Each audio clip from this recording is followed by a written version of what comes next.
Hey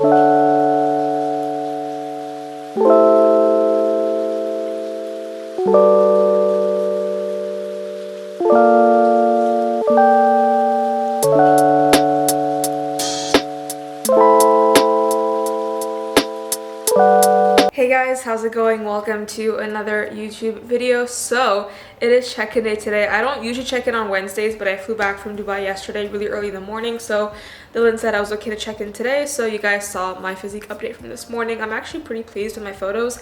I took a deload week. Today was my last deload workout. I'm resuming my normal hard training on Friday, which is really exciting, in a couple days time. So with a deload, I tend to feel a lot less inflamed, and I find that I actually look better after a week of lighter training because like my muscles aren't retaining as much water. So no, I was actually pleasantly surprised with my pictures this morning. I'm still impatiently awaiting Dylan's response as usual because he is in the States. He's a few hours behind, but I'm sat down here with a coffee. And I asked you guys to ask me some prep and competing related questions on Instagram. You guys have asked me quite a few, so I just thought I'd just sit down and do Q&A. It's been like a long time, so I just sat down and answered some of these questions, so I'm gonna do that right now. Mia Davies asks, now it's the first day of prep, what are your new calories going forward? So the first adjustment Dylan made was he brought my calories down from 2,815 to 2,505. That was the first adjustment he made on like week 1 of prep. This next one's in French, so I'll translate it. She's asking, what are you gonna do differently compared to like last prep? So I'm gonna be with nutrition like a lot more consistent, not consistent, like because I always hit my macros. It's not a question of me hitting them or not. It's a question of like I want to stick to the same meals for the sake of like just ease, and also want to be less snacky. I want to have more substantial meals. I want to work on my meal timing a lot more. I find that last time I kind of fucked up my meal timing because I'd find myself having my last meal at like 7 p.m. and my first meal at like 7 a.m., which was not cute. So I really want to improve upon that. I think this prep is going to be different in the sense that my training is going to be a lot better because I've gained a lot more knowledge now, like surrounding training. I know how to train more optimally during a prep. I'm going to be deloading throughout this prep, whereas last prep I never took a deload. I did use a deload back in the day, which shows to you that like I've really made some big changes to my training this past year and a half, and I've learned a lot. I have a Fitbit now, so my steps can be more accurate, and I don't want to glorify the post-show as much, and I'm going to practice my posing more. So that's all, I guess, the changes I'm going to make this prep compared to last prep. So yeah. Next, we've got Mariana asking, looking to do my first comp next year. How early do you recommend posing practice? Girl, before you start prep. I was practicing posing in my off season. Really practice like as early as you can. It's never too early because the more confident you are in your posing, the better you're going to be able to display your physique. You're going to look more confident on stage. You're going to naturally just draw the judge's eyes towards your physique because you're going to exude confidence and poise, and presentation's a big part of it. Like you could have the best physique on stage, but you could come in dead last if your posing's not good. I learned that the hard way because my posing was so shit. I mean, I practiced it, but I just was not good at posing. So yeah. Next, one of my clients, Yumna, asked me a few questions. So first she asked, how long will you have to maintain being stage lean if you'll be competing in more than one show? Well, as long as there is between shows. So I'm going to be doing shows in August and September. So I think it's going to be a 6-week period where I'm going to be doing like peak weeks, not back to back, maybe every other couple of weeks. So obviously Dylan's going to be in charge of everything macro wise. I don't know what that's going to look like just yet, but yeah, I'm gonna leave that to him essentially to decide for my like protocols between shows, but not too long, like probably like 1 to 2 months tops. Have you bought your bikini yet? No, guys, I don't know what color to go for. I'm gonna go see Bikini Mama is her name on Instagram. I want you guys to comment down below what color should I go for this year. I have no idea. I don't want to do anything red related because that's what I did last time and I don't think it suited me very well. So I want you guys to tell me in the comments down below, what color should I go for this year? Will you be training the same during prep, or will you lower your volume of training towards the end? It's not a question of lowering volume because volume is never static. So for me, when I do my own training programs, week 1 I've got like my minimum effective volume. That's the least amount of volume that is effective for me to make gains, and at the end of my training program or my mesocycle, I go up to maximum recoverable volume.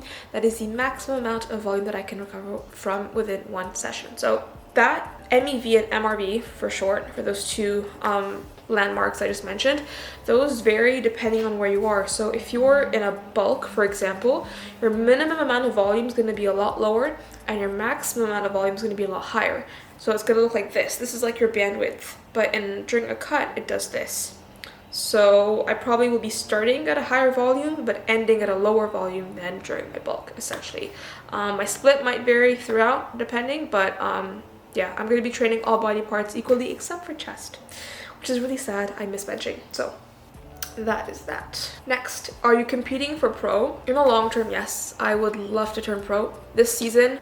It's not that I don't think I'm going to do well. It's that I think I'm up against such amazing talent, to be honest. You know I'm going to bring my best physique to stage, and that's all I want. I don't want the goal to be get a pro card. I want the goal to be bring my best. And if I bring my best enough times over and over again over this season and my subsequent seasons over the next few years, I will get my pro card. I know it's in the cards for me.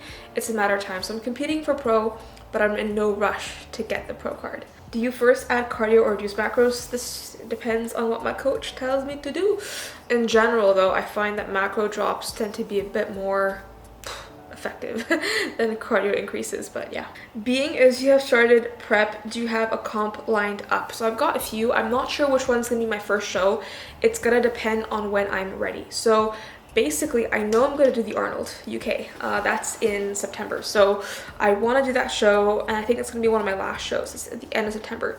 But I have to do a regional beforehand, and there's a couple in September and a couple in August that I might do. So depending on how ready I am and how well Dylan thinks I can do in certain shows, I'm going to pick as I get closer to like the start of my season, essentially. What are some effects on you that you feel once you are super lean? So I had this last prep where I would wake up between 2 and 3 a.m. every day.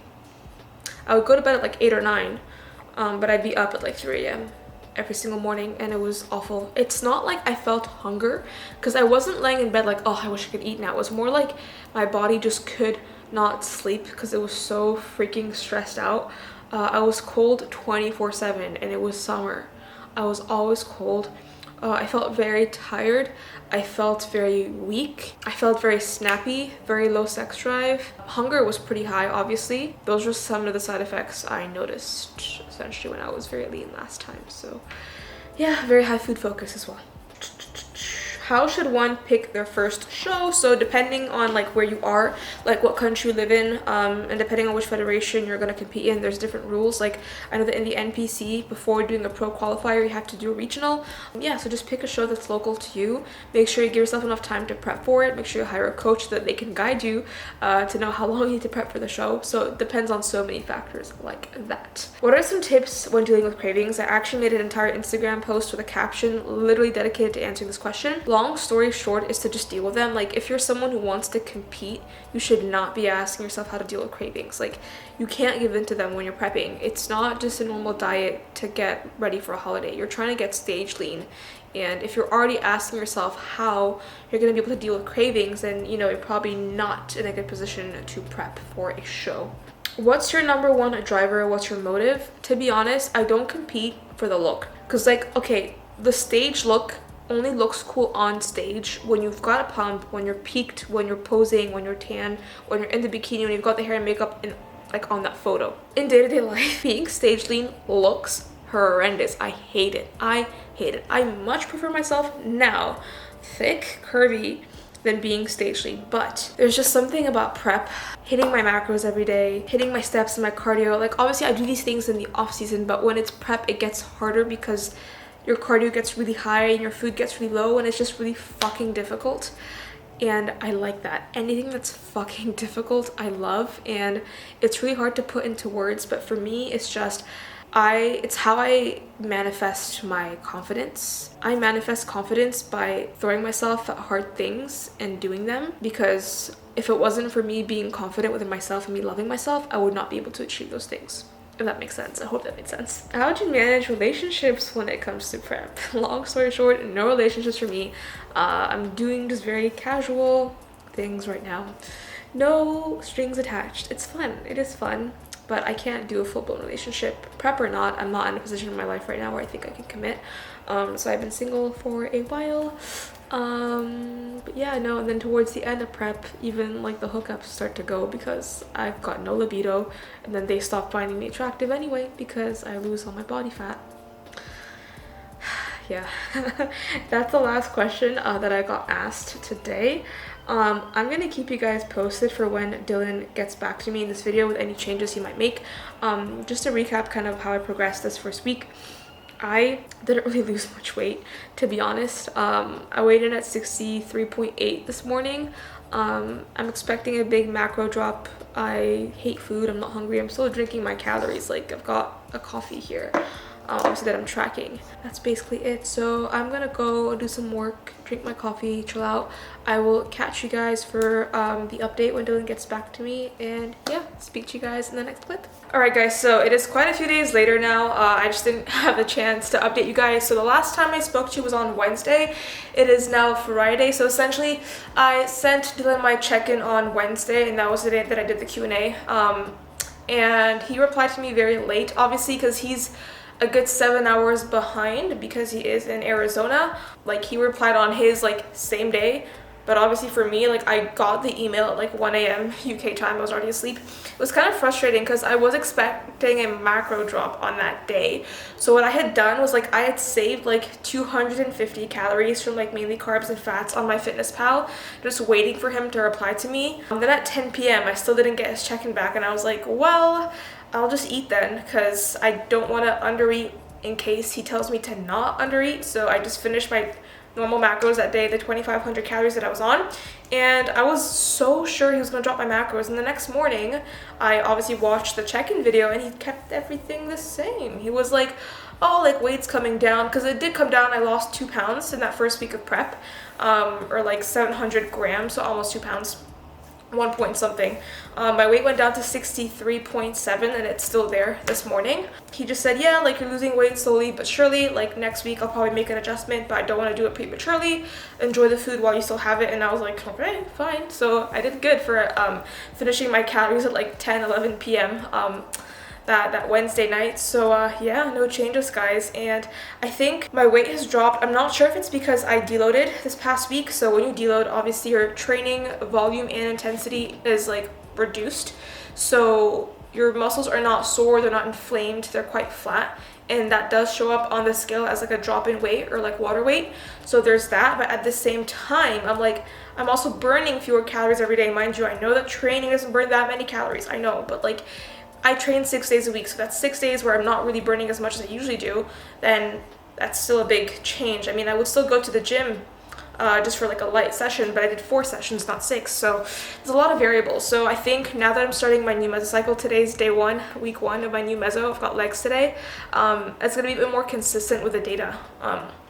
So yeah, I was gonna film the workout today, but I think this video is getting quite long. It was more like a sit-down video. I think I want to balance my channel out with like some vlogs and then some sit-down ones. Also, since like week 1, day 1 of my program, I just want to go in and just be like kind of in the zone, find my numbers where I'm supposed to start this new mesocycle at, and then obviously build on these numbers as the next few weeks go by. I will be filming my training for sure. I'm probably gonna hit up Matt for him to help me out with like a nice montage. I know you guys love that. And just a quick one on deloads, because a lot of people have been asking me like, what are they for, when to do them, how frequently and stuff. So deloads, if you're intermediate to advanced and you're consistent and you train hard, yes, you need them. If you're a beginner and you miss workouts anyway, you don't. Like a lot of my lifestyle clients, I will not program deloads in because they just miss workouts sporadically sometimes and they're not consistent, they don't train very hard. It's part of being a beginner, it's okay. Your first year of lifting, you probably don't need a deload. That is totally fine. But when you become more and more advanced, depending on your programming, depending on how much volume you can accumulate before it becomes too much, every like 4 to 8 weeks depending, the bigger and the stronger you are, the less the more frequent deloads you need, and then the more beginner / less big and strong you are, the less frequent deloads you need. So I deload every 6 to 8 weeks depending on certain things. So yeah, I just finished my deload and I'm gonna go and train right now. I'm gonna go muscle works and get this leg session in. So that brings us to the end of this week's video, or like I'm uploading more than once a week now, so just this episode of this prep series, guys. I hope you're enjoying it so far. I really am just trying to document as much as possible, so can you guys please tell me in the comment down below what specifics you want to see? That way I can actually make it happen. I really want to deliver, and I want to document this prep as best I can, not only for myself, but I know you guys enjoy it as well. So yeah guys, that is it for today. Thank you so much for watching. Please make sure to drop the video a like and subscribe to my channel if you have not already for more videos just like this one, and I will see you guys in the next one. Bye.